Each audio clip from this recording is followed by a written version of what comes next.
What is going on, guys? We're going to do a Green Hell video today. Top 5 tips for beginner survivalist in Green Hell.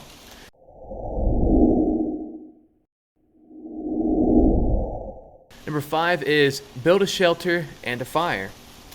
So, to build a shelter, we just want to come to our notebook by pressing N on the keyboard. Let's see. We come down here to this little home. Here's some shelters we can make. We got a small shelter, a small bamboo shelter, and there's also a hut shelter. I always like to make the hut shelter, but any of these will work. So we can just start with a small one first. I'm just going to put it right here for right now.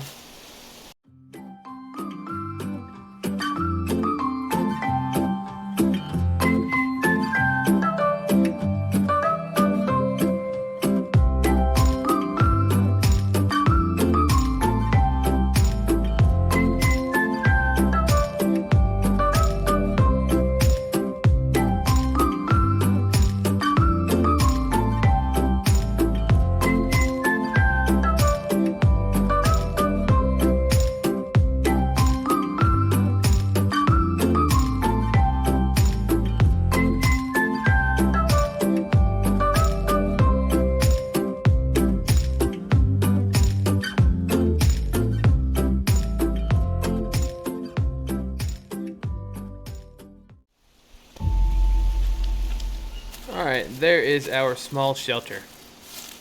So now that we have a shelter, we can come here, hold E, and save our game.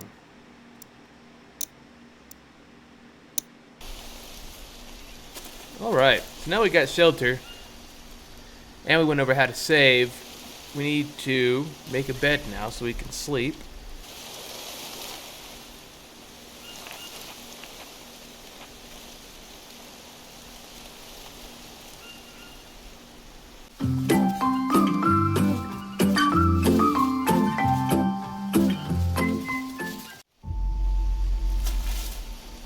Alright, we can hold E to sleep now.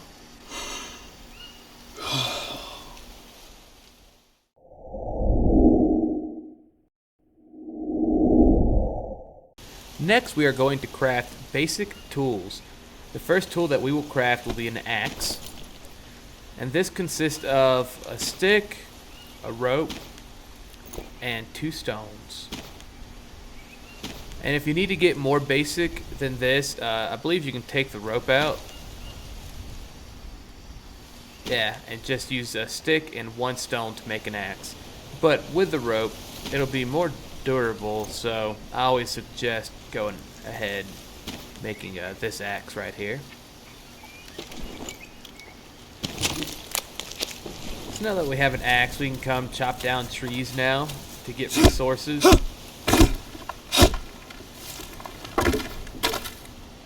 So, pretty much what an axe is good for, chopping down trees, of course. A lot quicker than a more basic axe too. So that is how we craft an axe. Now we will craft a torch. So like axes, there are 2 ways to make the torch. One's a weak torch and the other is a normal torch. So for this is pretty easy as well. Just grab yourself a stick, little rope. There's a weak torch right there. But if we add some wood resin, we can make a better torch. And so with this torch right here, you'll be able to use it at night when you walk around, so you're not just walking around in the dark. You can run into snakes, arachnids, things like that. So I always advise having a torch as well. Now that we know how to craft a torch, next we will make a hand drill. And this one is also really easy. So we pull out our craft.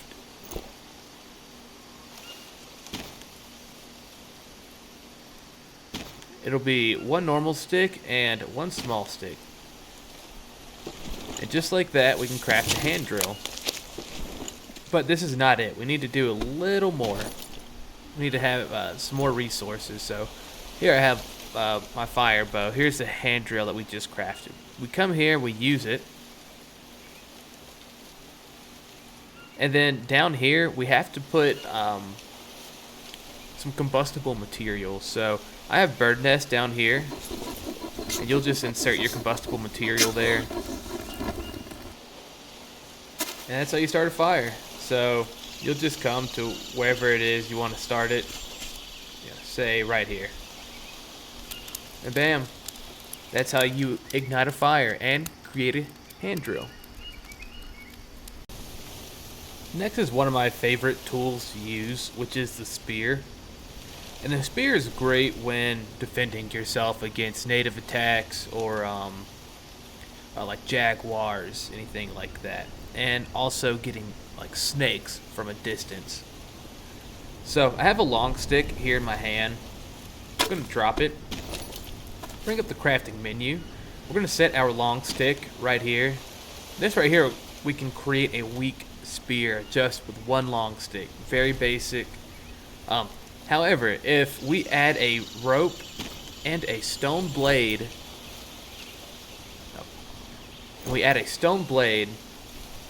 it'll create a stone spear, which is pretty handy. Again, it's one of my favorite tools in this game because you can hit things from a distance. You don't have to get up close and personal to a venomous snake, for instance. You can take them out from a distance. Now we are going to craft a bow. So I have another long stick right here in my hand. I'm going to pull out the crafting menu, pick up my long stick, and just add a rope to it. Right there. That's a bow.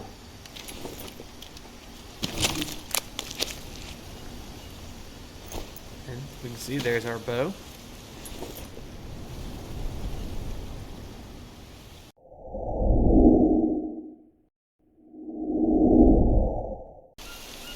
Number 3, how to collect water. So one of the easiest ways to collect water in the beginning of the game is to look for these green coconuts and just hit it. You'll probably have to hit it a few times to get the green shell off. And once it's this color and it shows coconut water clean, take it. Once that's in your inventory, bring up the crafting menu. From the crafting menu, put your coconut over here and then a rope. And that's how you'll create a coconut beading. And once it's created, you can come down here to the water, find a water source, and you'll be able to take water using your beading.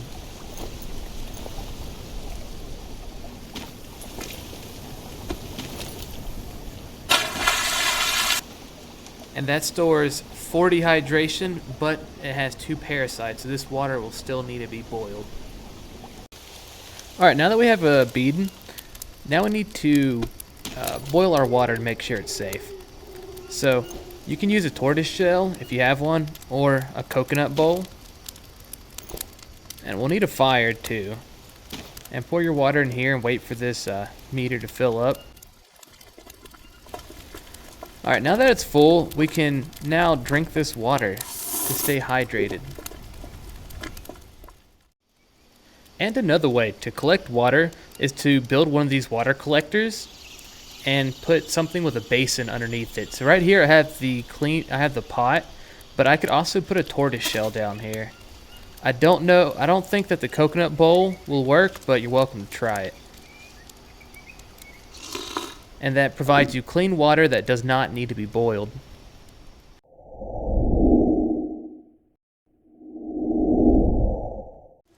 Number 2, how to find food. There are several plants that can be eaten in green hell. So just walking around trees like this, they'll sometimes drop these nuts. And these have decent stats. This will give you 15 fats. And this tree right here, these fruit kind of look like avocados. And they're really good. These are some of the best fruit to have. They provide 16 carbohydrates, 8 hydration, and -2 parasites. So it's a good medicinal plant to keep on you. Here are some good mushrooms that can be found in the wild. They normally just grow on logs. And these have okay stats, 5 carbohydrates and 2 energy, but again, they're safe to eat. And right over here we have some more mushrooms. And these are also good as well. These provide 5 carbohydrates and -1 parasite. Some food that's easy to get early on are these snails. And these will need to be cooked. You can't eat these raw without the risk of getting parasites. And you can normally find them around water and on rocks. Another food source are meats from animals.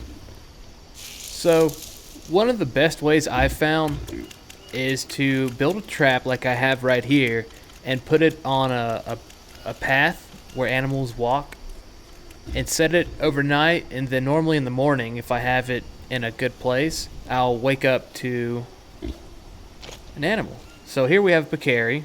We'll go ahead and harvest it, and it'll provide us some good meat.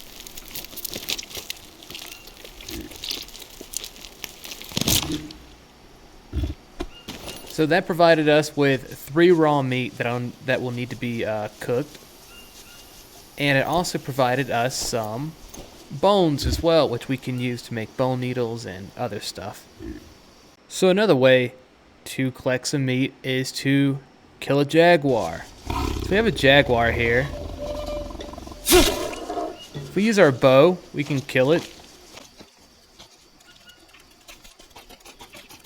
And then harvest it.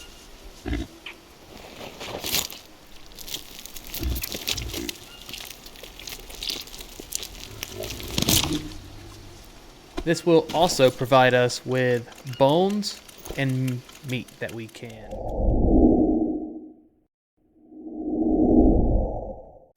And number 1, macro elements and effects. So the first effect we're going to go over is dirtiness.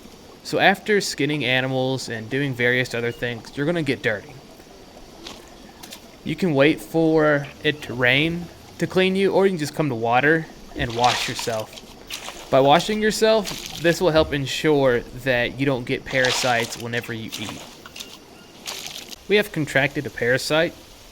So to cure my parasite, I want to go to one of these fruits right here and just eat it.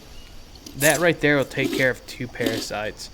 And we looked at a mushroom earlier in the video that would cure 1 parasite. We have insomnia now, and that's because we haven't slept for at least 4 hours. And what insomnia does is it lowers your energy levels, and it also lowers your sanity. So it's critical to make sure your character is getting enough sleep every day. We're going to sleep now, and this will take care of our insomnia.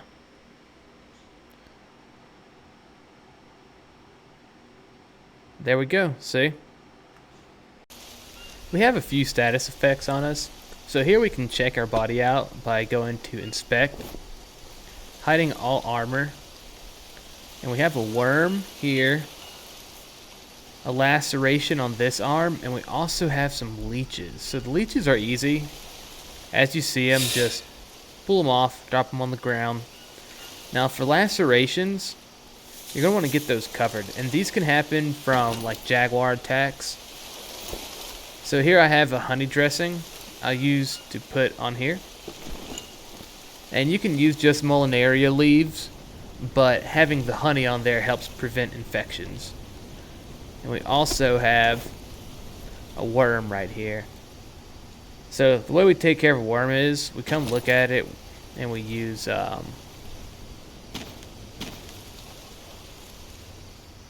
bone needle right here. We'll use a bone needle to pick it out, and then we'll wrap a bandage on it as well. And those are just some of the most common types of effects that I've come across.